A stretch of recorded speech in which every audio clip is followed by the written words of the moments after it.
Hello hello et bienvenue sur la chaîne pour une vidéo qui va clore l'année 2021 avec 21 questions pour clore l'année 2021, mon année de lecture sur cette nouvelle chaîne.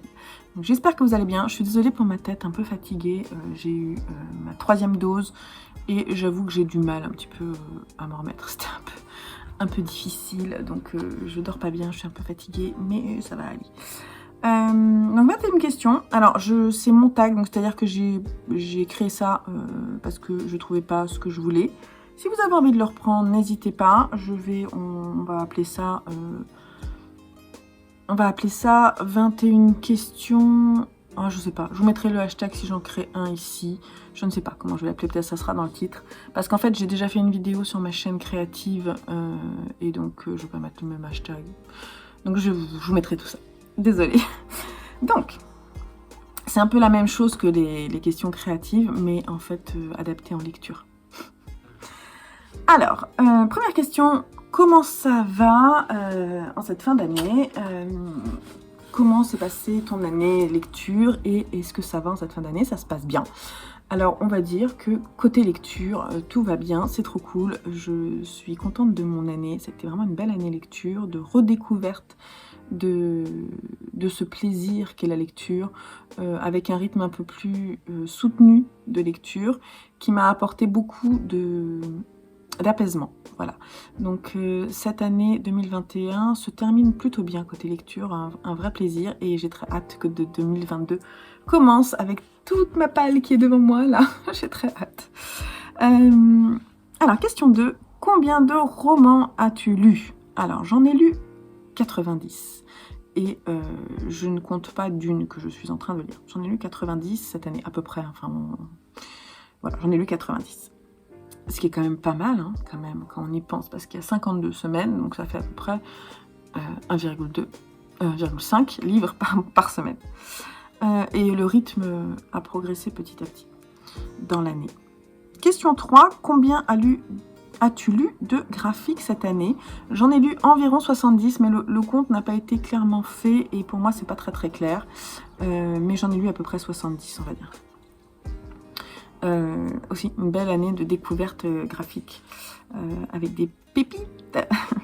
Question 4, est-ce que tu sais combien ça fait de pages en tout ça? Alors je parle de romans et pas les graphiques, j'ai pas compté le nombre de pages, mais pour les romans je ne vous dirai pas précisément, mais je le ferai peut-être l'année prochaine, je compterai. Là j'ai noté en regardant mon rythme, ça faisait entre 3000 et 4000 pages par mois. Alors c'est des stats hein, parce que bien sûr il y a des livres qui sont beaucoup plus denses que d'autres qui sont vraiment écrits gros avec des interlignes, d'autres qui sont écrits tout petits dans les poches. Donc bon, ça ne veut pas dire grand chose en fait le nombre de pages, mais quand même j'avais envie de le noter pour peut-être faire un comparatif sur l'année prochaine, des choses comme ça. Donc si on part sur 3000, 3 x 12, donc ça fait 24, ça fait 36 000 pages à peu près. Ça fait beaucoup quand même. Question 5. Quel a été le plus gros événement, la plus grande nouveauté dans ton année de lecteur-lectrice? Alors, je crois que clairement, on peut dire que ça a été l'ouverture de cette chaîne dédiée en la séparant de ma chaîne créative. Ça a vraiment été un gros truc, un gros passage pour moi, une grande envie de le faire qui s'est faite assez rapidement sur un coup de tête, mais voilà, je trouvais que c'était carrément logique et je me suis écoutée et je ne regrette pas. J'ai beaucoup de projets pour cette chaîne YouTube et j'ai d'ailleurs aussi créé un compte Instagram dédié, EV3 Lecture. Je vous mettrai les liens en fait en dessous, ils sont toujours en dessous. Si vous voulez me rejoindre là-bas, n'hésitez pas. Je partage souvent ma palle de la semaine, je fais quelques posts sur des avis lecture, je vous partage mes challenges et voilà, on papote lecture là-bas, c'est chouette aussi.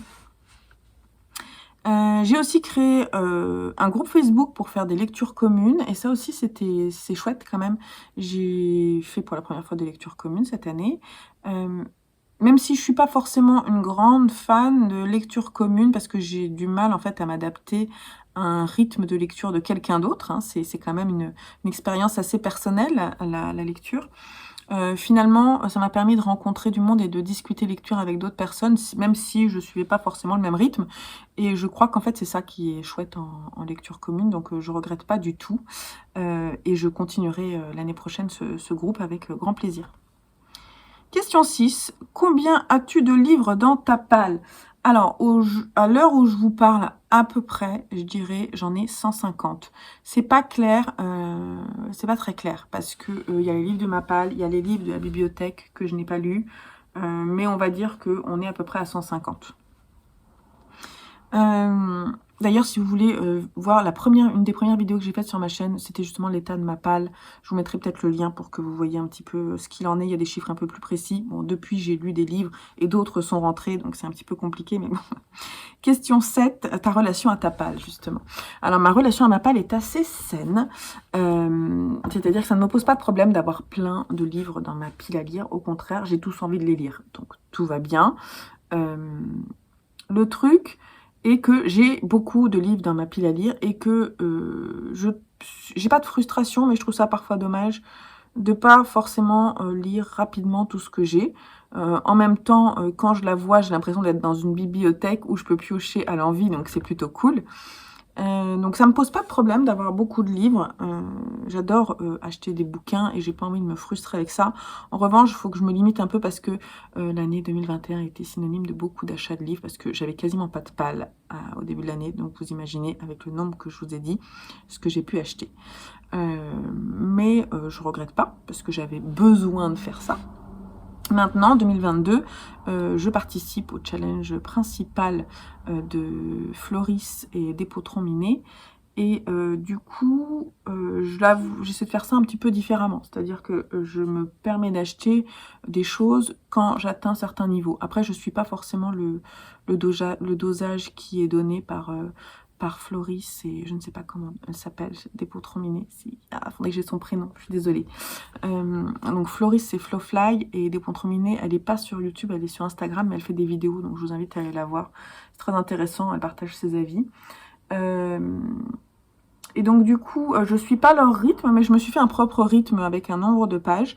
Et ça me va très bien, j'ai fait quelques achats déjà, et petit à petit, je lis, et du coup, je me frustre pas.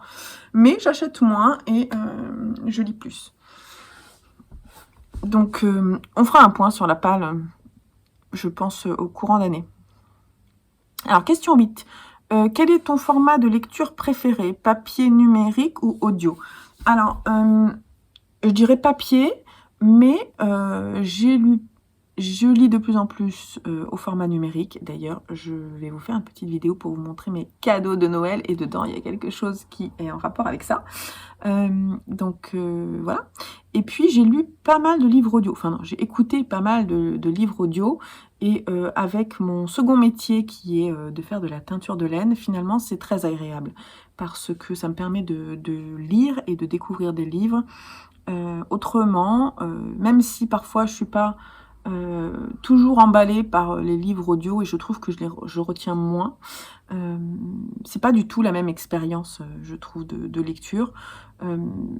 Voilà, mais c'est quand même très agréable, c'est différent. Voilà, mais c'est tout. Mais c'est papier que je préfère quand même, et surtout les beaux livres. Question 9. Un auteur découvert en 2021 et qui a été un coup de cœur ou que tu reliras en 2022. Alors pour moi, c'est Nicolas Mathieu avec son livre Leurs enfants après eux qui a eu le prix Goncourt 2018, si je dis pas de bêtises. Peut-être je dis une bêtise. Ça a été une expérience éprouvante et assez intense. Et j'ai été vraiment touchée par ce livre. Par l'écriture de Nicolas Mathieu. Donc c'est pour ça que je dis que c'est vraiment l'auteur que j'ai découvert. Parce que vraiment, son écriture m'a touchée. Et du coup, j'ai acheté un autre livre de lui. C'est Rose. Je ne sais plus comment il s'appelle. Bref. Et du coup, je vais le relire cette année. J'aimerais savoir ce qu'il a écrit d'autre. Voilà. Je le suis aussi sur Instagram, du coup. Il fait des posts assez... comment dire, polémiques. Mais bon, voilà, c'est plutôt rigolo. J'aime bien ses points de vue, notamment sur les mains de sa maman ou des choses comme ça. Voilà, c'est un regard et une plume à part. Question 10. Ton plus gros livre lu? Ah, j'ai pas préparé la question. Quel est mon plus gros livre lu? Je dirais La Horde du Contrevent d'Alain Damasio. Je mettrai le nombre de pages. Je crois que c'est 700 pages à peu près. Ça a été quand même un gros bouquin. Ouais, ça doit être celui-là le plus gros. Si je me suis trompée, je vous mettrai... mais j'ai mal préparé mon tag, mais c'est pas grave. Oui, parce que je suis en train de lire Dune, et Dune, il fait 600 pages dans l'édition que j'ai. Donc, c'est pas celui-là le plus gros. Je dirais que c'est La Horde du Contrevent, ou alors Le Carnet d'or de Doris Lessing. Je ne sais pas. Question 11. Ta série saga préférée? J'ai pas du tout préparé. J'ai noté les questions, et je n'ai pas préparé. C'est moche, hein? Alors... c'est pas facile.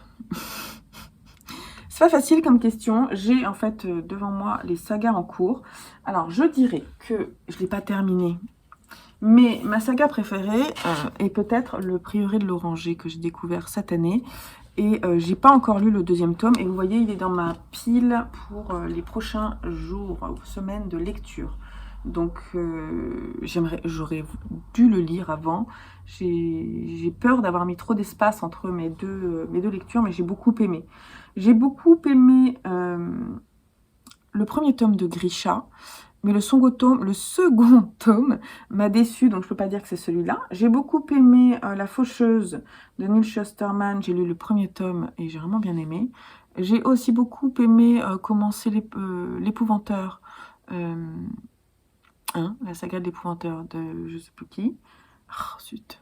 Bref, j'ai beaucoup aimé les 2 premiers tomes, même si c'est très jeunesse. Donc du coup, pour moi, c'est quand même un peu moins fun. Voilà, je dirais que c'est ça. Mais après, il y a la saga Dragonhead. J'ai lu les 2 premiers tomes chez Pika Édition Collector. Là. Ça, c'était trop cool. Voilà, bon, il y en a beaucoup, vous voyez. Question 12. Combien as-tu de séries en cours? Ah, j'ai pas préparé. Je vais regarder ça tout de suite. Alors, je parlerai que des romans et pas des graphiques. J'en ai 9 en cours. 9 sagas en cours. Ça fait beaucoup, je trouve. J'aimerais en avoir moins. Attends, je dis ça, mais je vois Autre Monde devant moi. Ça fait 10. Donc 10 sagas en cours, ça fait beaucoup. Je pense qu'il faut que je baisse pour l'année prochaine, parce que sinon c'est pas cool. Après ça n'avance pas. Donc voilà, je vais travailler là-dessus. Là on parle pas de 2022, hein, on parle de 2021. Alors, dans la catégorie fantastique, imaginaire, on va dire, plus largement, quels ont été tes chouchous? Alors, je pense qu'on peut dire donc Le Prieuré de l'Oranger de Samantha Shannon, parce que c'est un livre, c'est une saga fantasy en 2 tomes que j'ai beaucoup aimé dans la diversité, dans la construction, dans la façon dont c'était écrit. Vraiment, je trouve que c'était très bien écrit, avec une histoire assez riche, assez fournie, qui nous tient en haleine, et des personnages assez forts que j'ai très hâte de retrouver. Donc voilà, j'ai très envie de lire la suite. Par contre, je suis pas très contente parce qu'on a eu une fuite d'eau importante il y a quelques jours, juste le 26, je crois. On avait de la famille qui venait, et genre à 11h30, on a une fuite d'eau qui a pourri 3 de mes livres, dont Dracula, Bram Stoker, Le Jour des fourmis de Bernard Werber, ça à la rigueur c'est pas très grave, et le premier tome du Prieuré de l'Oranger. J'ai mis ces 3 livres à la poubelle. Il y en a d'autres qui ont un peu moins souffert, mais qui ont été quand même un peu malmenés. Et, mais comme j'étais dégoûtée, donc j'ai plus le premier tome et je suis triste. Et je me dis que peut-être ce qu'il faudrait, c'est que j'achète l'intégrale, parce que je trouve que le livre est très beau et que je serais contente d'avoir l'intégrale. Ou sinon, je me rachèterai le premier tome, mais je l'achèterai. Donc ça, c'est mon premier chouchou. Mon second chouchou, je dirais que c'est La Faucheuse, Daniel Shusterman. Donc là, c'est le second tome. J'ai beaucoup aimé l'univers, alors c'est Young Adult, l'univers assez original, on est chez Robert Laffont. Ouais, j'ai trouvé l'univers, on va dire, un peu de science-fiction avec cette entité, justement, le Thunderhead, qui chapeaute tout. Et la façon dont le monde a été construit, c'est-à-dire qu'il n'y a plus de, il n'y a plus de mort, il n'y a plus de maladie, tout ça. Je trouve que c'est très original. J'ai trouvé que le premier tome était très intéressant parce que c'était une vraie histoire qui commençait et puis ensuite qui se terminait et qui pouvait se lire indépendamment. Ça m'a vraiment beaucoup plu. Donc celui-là fait partie de mes chouchous. Et le troisième, je dirais que c'est pas une série, c'est Le Dernier Elfe de Silvana De Mari, qui est une auteure que j'ai aussi découvert cette année, qui aurait pu être une de mes autrices préférées, parce que j'ai été très touchée par sa plume qui est jeunesse, hein. Très touchée par sa plume que j'ai trouvée intelligente, subtile, qui aborde des sujets adultes, par exemple, le fait d'accepter les différences des autres, de l'intelligence, du respect de la nature, beaucoup de choses. J'ai beaucoup aimé lire Le Dernier Elfe, et je l'ai d'ailleurs relu à mes enfants à voix haute pendant l'année, et c'est un de mes livres préférés de cette année. Donc ça c'est clair. Dans la catégorie, alors on est sur la question 14, dans la catégorie thriller et polar, qu'est-ce que tu as préféré? Alors vous pouvez en dire 2 ou 3 hein, par catégorie. Moi je n'en dirai qu'un parce que c'est pas trop la catégorie que je préfère. Mais ce que j'ai aimé, c'est La mort selon Turner de, je ne sais plus qui, je mettrai ici avec la couverture, qui m'a été prêtée par mon père, c'est les éditions Sonatine. Et j'ai adoré, vraiment j'ai adoré, c'est pas un coup de cœur, mais j'ai été scotchée par la façon dont ce livre, qui nous promettait un polar standard, s'est transformé en thriller et en course contre, pas course contre la montre, mais course pour survivre, voilà. Et j'ai trouvé que c'était très intelligent, c'était un peu gore, mais ça m'a bien plu. Donc ça, j'ai beaucoup aimé. J'aimerais bien l'année prochaine lire un peu plus des éditions Sonatine, parce que je pense qu'ils ont des pépites. D'ailleurs, si vous en avez à me conseiller, n'hésitez pas, je suis preneuse. Alors, côté SF, apocalyptique, post-apocalyptique, qu'est-ce que tu as aimé? Alors, j'ai adoré La Horde du Contrevent de Alain Damasio, qui se passe dans un monde post-apocalyptique qui est recouvert par le sable et où le vent est une entité à part entière et où les hommes ne peuvent plus vivre sans le prendre en compte et sans le subir. Donc il y a comment dire, une horde, il y a une horde qui est mise en place par qui, je ne sais plus, mais en tout cas par, on va dire, une maison mère, hein, on va dire, des hommes, qui va former ces hordes. Il y en a eu plusieurs avant, et chaque génération, il y a une nouvelle horde qui va essayer de retrouver la source du vent pour pouvoir sauver l'humanité de ce monde qui est très violent et où l'homme ne peut plus vivre simplement, et trouver la source serait peut-être le moyen de sauver le monde. Et donc cette horde est constituée avec des personnages particuliers. Alors moi j'ai aimé la façon dont c'était écrit, j'ai aimé chaque personnage était lié à un symbole que l'on suivait petit à petit, et ça a été une découverte de cet univers et de l'écriture d'Alain Damasio assez violente. J'avoue, c'était pas toujours facile à lire, mais c'était une très belle découverte aussi. Côté post-apocalyptique, j'ai beaucoup aimé Sauvage de... je ne sais plus. Je vous mettrai ici la couverture, je ne connaissais plus le titre, mais c'est pas grave. J'ai beaucoup aimé Sauvage, qui est l'histoire d'une jeune fille dont je ne me souviens plus du nom, donc ça se passe dans le Grand Nord, Et j'ai beaucoup aimé, il y avait vraiment un côté nature writing et l'histoire de cette jeune fille hors du commun qui adore vivre en fait dans la nature et qui part avec ses chiens de traîneau se balader la jour, la nuit pour se nourrir de la nature voilà. Il va se passer une petite intrigue mais ce qui est important c'est comment ce personnage de petite fille va devenir femme, tout ça. Et j'ai trouvé que c'est un premier roman, ça m'a beaucoup plu. Dans le même genre, j'ai beaucoup aimé aussi Les Dents de lait d'une autrice allemande qui m'avait été offert par la maison d'édition Gallmeister. Et j'ai beaucoup aimé aussi.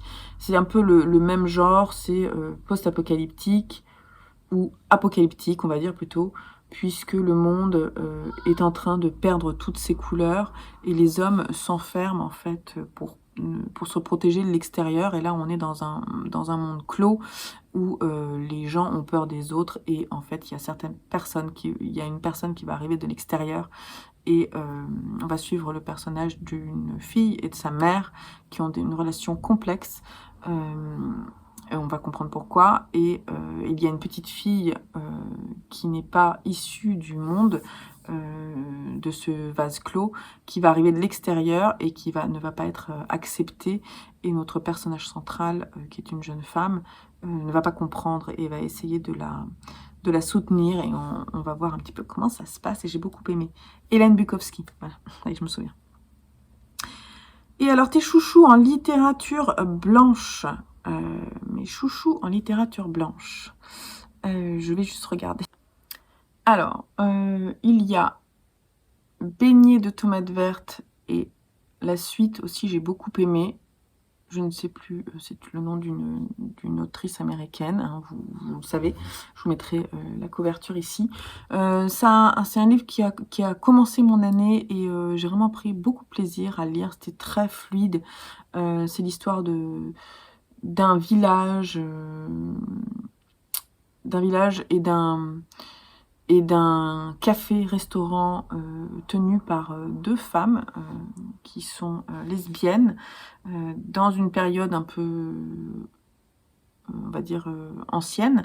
Je ne sais pas de quand ça date, je me souviens plus. Je vous mettrai peut-être les dates si je me souviens. Mais tout ce que je sais, c'est qu'une période où c'est pas forcément du tout accepté, mais c'est dépeint avec beaucoup de délicatesse. Il y a deux périodes. En fait, on retrouve une des personnes de l'histoire. Plus tard, elle est dans une maison de retraite. Elle raconte son histoire dans cette ville. Et elle raconte tous les personnages. Et c'est extrêmement doudou. C'est une lecture très apaisante qui aborde plusieurs sujets comme le racisme, l'intolérance, la pauvreté, voilà, la différence. Ça m'a beaucoup plu, je trouvais que c'était subtil. Lire le second tome m'a plu, mais moins, j'ai trouvé que c'était en fait assez redite, mais c'était très agréable. Le livre que j'ai beaucoup aimé aussi, c'est celui que j'ai écouté dernièrement sur Audible, c'est Le bal des folles de Victoria Mass. Ça a vraiment été une super lecture. Je vais le relire certainement en livre, puisque je me le suis acheté en poche. Vraiment un super bouquin. Je lui ai mis 5 étoiles parce que ça a été vraiment un coup de cœur. Donc là, on est au 19e et on parle de la Pitié-Salpêtrière avec ces femmes qui sont jugées, on va dire, sorcières ou aliénées et qui sont donc dans cet institut.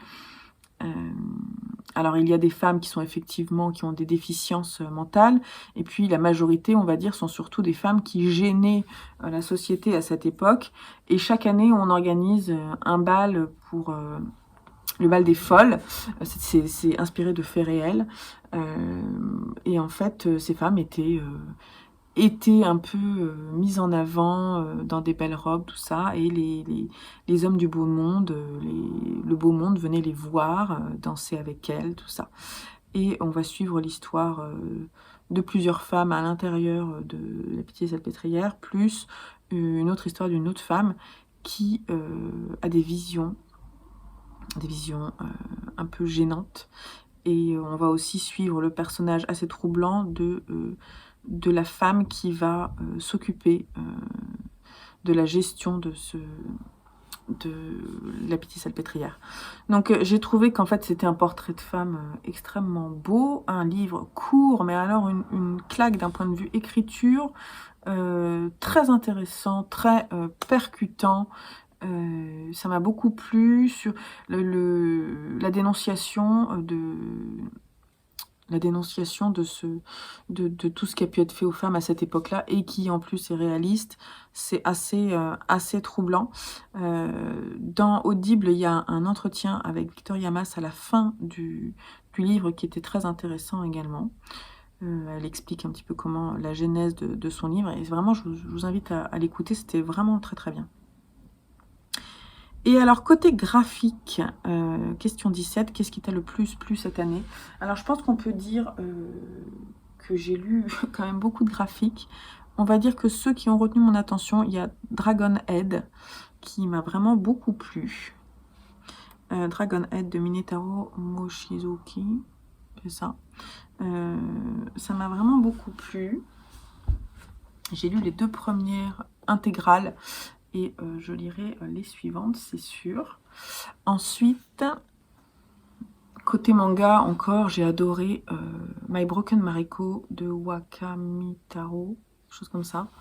Un one-shot, l'histoire de ces 2 jeunes femmes dont l'une malheureusement perd la vie et l'autre va récupérer ses cendres pour lui faire un dernier voyage. J'ai trouvé que c'était superbe, violent, mais superbe, très poétique, ça m'a vraiment beaucoup plu.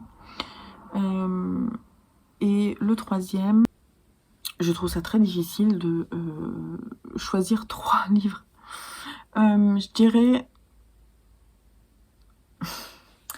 Je dirais soit Spy Family, parce que vraiment c'était trop rigolo, soit le premier tome d'Aspirine de Johann Sfar, l'histoire de cette vampire, cette jeune fille coincée dans l'adolescence, vampire avec sa sœur. C'est très, très rigolo, mais le truc c'est que comme le second tome m'a pas trop plu, voilà. Bon, sinon, on continue les questions pour essayer de faire pas trop long. Question 18. Comment organises-tu tes lectures? Alors, je vais vous faire une petite vidéo pour vous montrer mon nouveau carnet de lecture. Je vais le faire ici parce que je voulais faire une vidéo dédiée, mais en fait ça va me faire trop de vidéos à faire pour cette fin d'année. Donc je vais vous faire une petite vidéo que je mettrai, je pense, à la fin des questions. Et donc on en reparlera à ce moment-là. J'ai 2 carnets de lecture, plus un Google Drive. Et voilà, donc c'est comme ça que j'organise. Je vous en parle après. Question 19. Une habitude de lecture. Alors, une habitude de lecture, je dirais, enfin, une habitude un peu rigolote, on va dire. C'est pas vraiment rigolo, hein, c'est une habitude de lecture. Mon habitude de lecture, déjà, c'est de tricoter souvent en lisant, avec mon coussin Booksite. Donc ça, c'est vraiment une habitude. Et sinon, le petit truc, c'est le soir quand je m'endors, si le livre me plaît et qu'il n'est pas trop gros, je finis mon livre et je finis mon chapitre, on va dire, ou là où je m'endors par exemple, et je ferme mon livre et je le mets sous mon oreiller. Comme ça, le matin quand je me lève, j'ai juste à prendre sous mon oreiller. Donc voilà, mon livre dort avec moi. Question 20, découverte podcast YouTube. Alors, quelles sont mes découvertes de podcast? Alors, il y a Flowfly, l'imbattable Flowfly que j'adore. Voilà, on n'a pas forcément toujours les mêmes lectures, mais j'aime beaucoup ses avis. Il lit énormément, donc forcément, il y a du choix. Si vous ne le connaissez pas, je vous mettrai bien sûr le lien vers sa chaîne. Il y a aussi Isabelle des Chroniques du Hérisson, j'aime beaucoup. Alors dernièrement, elle fait des vidéos un peu plus travaillées et j'avoue que j'aime énormément ce qu'elle fait. J'ai souvent, on va dire, les mêmes avis qu'elle sur les livres, donc j'aime bien. Puis j'aime bien, elle aborde beaucoup, enfin elle lit vraiment de tout, elle a vraiment des lectures très hétérogènes et ça j'aime beaucoup parce que moi je suis un peu pareil. Voilà, et puis voilà, c'est mes 2 coups de cœur, on va dire, de cette année.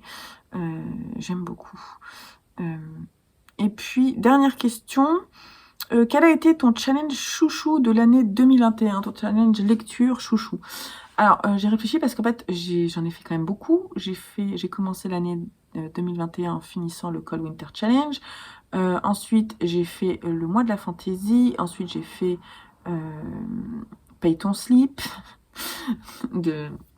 Comment ça s'appelle? Il est bien ce livre. Ensuite, j'ai fait le challenge de l'été de Laura's Readings. Et puis ensuite, le Pumpkin Autumn Challenge. J'en ai fait beaucoup. On va dire que celui qui m'aura le plus marqué, c'est le mois de la fantaisie en mars 2021, parce que ça m'a fait découvrir tout un panel de lecture qui m'a beaucoup plu, et du coup j'ai prolongé la lecture de plusieurs livres, et j'ai très hâte de retourner au mois de mars prochain en espérant que Stéphanie nous refasse encore des super catégories comme l'année dernière. Donc c'est organisé par Steph de Piketty Bookin. Et j'ai très hâte. J'avoue que j'aimerais bien que ça dure plus qu'un mois, mais c'est déjà pas mal. Donc voilà. Donc maintenant, cette vidéo est presque terminée. Je vais vous emmener avec moi pour vous montrer mon carnet de lecture que j'ai mis en place pour l'année 2022. Et cela va clore cette vidéo. Voilà, donc c'est parti.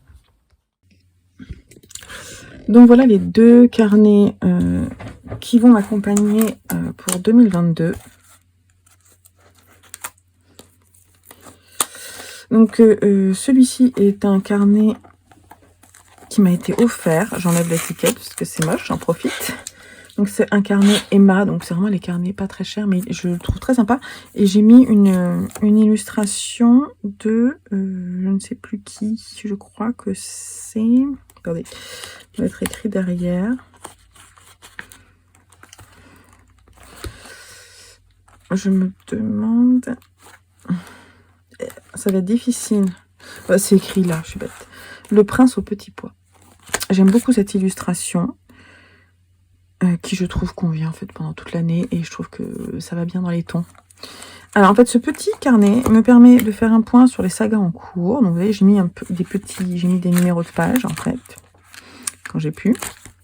Donc là, je fais saga en cours, les catégories des mangas. Ça, c'est mon point sur les livres de ma Kindle. Donc, en fait, je note tous les livres. Ici, les auteurs à suivre. Je vais vous montrer après. Et puis, les pense-bêtes pour la librairie. Donc, les sagas en cours, il faut falloir que... Là, le dernier point que j'ai fait, c'était en octobre 2021. Il va falloir que je le continue. Donc là, en fait, on est sur les sagas livres. Voilà.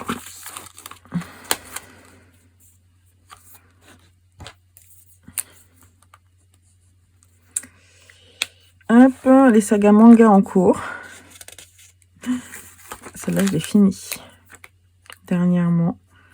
On va que je la corrige. Voilà, donc il y en a pas mal hein, dans les mangas. Il faut d'ailleurs que je refasse le point.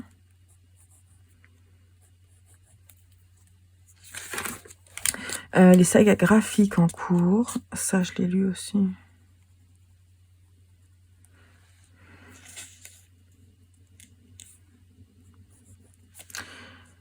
Ça, je l'ai lu aussi. Vous voyez, il faut que je mette à jour, en fait. Donc là, en fait, ça, c'est pas mal. Ensuite, je vous ai dit, page 41, les catégories de manga. En fait, je me suis créé un truc, mais j'ai pas encore écrit. Donc, c'est pas très intéressant pour vous. Par contre, ce que j'ai pas noté, la Kindle, voilà. L'idée, c'est de lire un livre de la Kindle par mois. Donc, j'ai fait l'inventaire ici, mais je pense qu'il n'est pas tout à fait à jour. De mes livres, je note parfois le nombre de pages.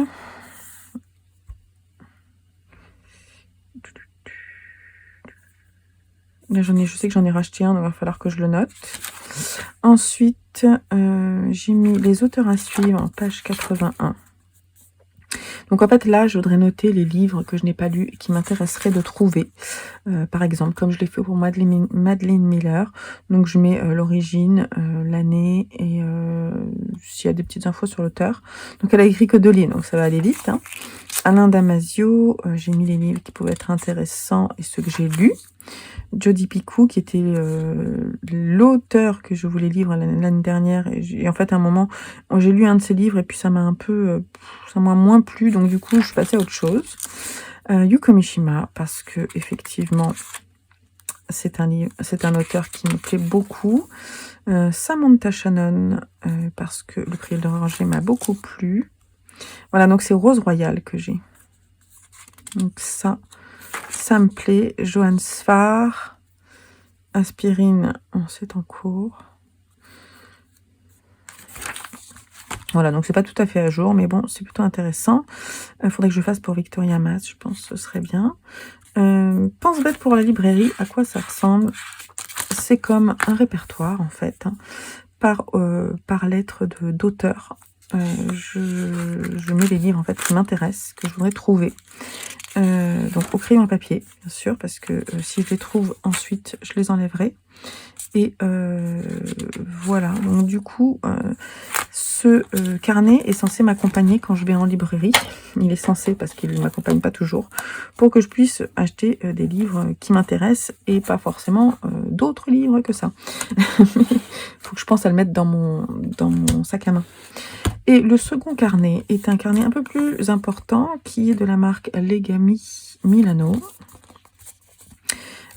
Que j'adore. Il est vraiment trop beau. Vous avez vu ce dessin, c'est trop beau. Donc là, c'est assez simple hein, ce que j'ai fait. J'ai mis une petite illustration de Caro Fromoland. Ça, c'est quoi? Je ne sais pas. Donc, je l'ai commencé à l'écrire là. Là, j'ai commencé à mettre mes objectifs pour l'année. Vous verrez que, donc là, j'en ai mis nombre de livres 70. J'en ai lu 80 ou 90, je ne sais plus. Donc, je pense que c'est tout à fait faisable. 90. Donc, l'objectif de 70, c'est plutôt bien. J'ai prévu de vous faire une vidéo et d'organiser un challenge sur une année asiatique en lisant un livre de littérature asiatique par mois et d'organiser ça sur ma chaîne YouTube et sur Facebook. Voilà, il y a peut-être la chaîne aussi les Éorgoriens. J'ai du mal à le dire, pardon. Je suis désolée. Qui me rejoindra pour participer avec moi. Et voilà. Défi lecture édition du Seuil. Ça, je vais vous le montrer plus tard. Mais je vais vous faire une vidéo pour vous montrer ce que j'ai prévu de lire. Et j'ai mis prendre soin de ma palle, ne pas laisser trop dormir les livres. Donc moins d'achats en participant au challenge principal. Donc ça va être la liste des livres lus dans l'ordre à partir du 1er janvier. La liste des graphiques aussi, et je mettrai ici les numéros de pages, puisque j'ai numéroté mes pages. Ensuite, j'ai fait une partie planning que j'ai chopé sur la chaîne de je ne sais plus qui, je vous mettrai le lien, le nom ici, et apparemment c'est inspiré d'une vidéo qu'aurait faite aussi Mrs. Book Armand, et j'ai trouvé que c'était très intéressant, donc je vais vous montrer, mais je pense que vous connaissez déjà. Donc ça se fait comme ça, donc là il y a un planning, le planning normal du mois. Ici, au crayon à papier, je note les livres que je veux lire. Ici, j'ai décidé de mettre 4 colonnes, mais en fait, là, il y en a 5, mais je vais pas en garder 4. Je vais pas en garder 5, j'en vais en garder que 4. Donc, l'idée, c'est de mettre le nombre de pages. Ici, je cocherai quand il sera lu.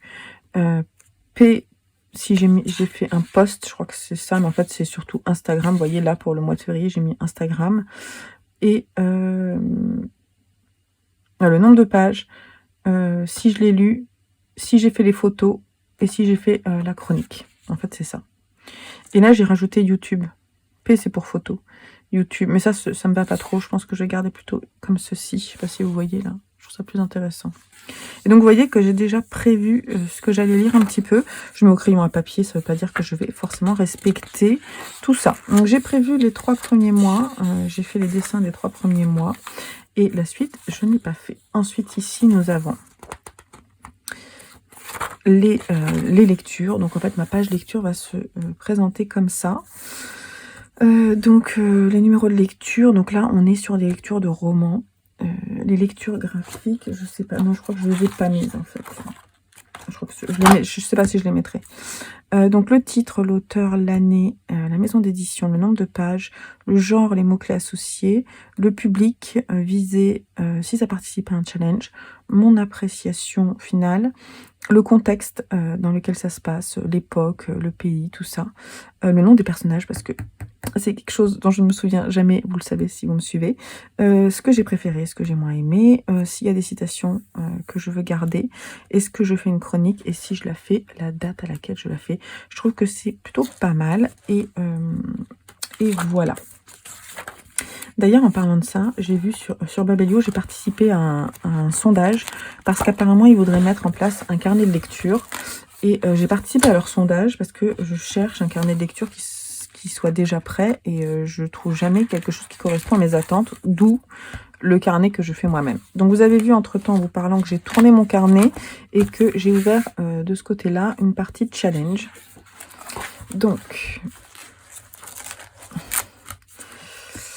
voilà, donc ce que je voudrais faire, c'est le suivi de ma palle. J'ai pas encore fait l'exercice, mais je le ferai début janvier, de noter réellement combien j'ai de livres dans ma palle. Et c'est pour ça que je pense qu'on peut faire, se dire qu'on fera une petite vidéo récap à chaque fois, ou alors de façon semestrielle, pour savoir où on en est. Et voilà.